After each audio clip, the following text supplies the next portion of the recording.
على مدى أيام قليلة كل يوم نجد أن هناك حريق في مكان حيوي بمصر.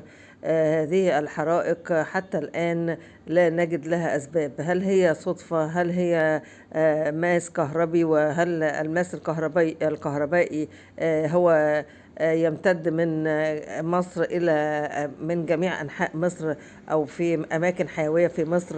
هذا ما نريد أن نعرفه. من المسؤول؟ من قام بهذه الأعمال إذا كانت تخريبية؟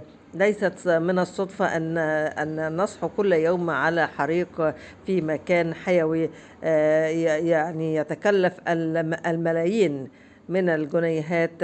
هذا الخراب يعني كيف نفسره؟ كيف نفسر هذا الخراب؟ هل هو ضغط على الأجهزة الأمنية من جهات معادية؟ هل هو لا يمكن أن نحيل ذلك إلى الصدفة. يعني ذلك ضد المنطق وضد العقل أن تكون الصدفة أن تقوم حرائق في أماكن عديدة. هذا الحريق منذ ساعات في الموسكي، منطقة الموسكي المزدحمة. هناك حريق في مخزن الجلود، أتى على المخزن بالكامل.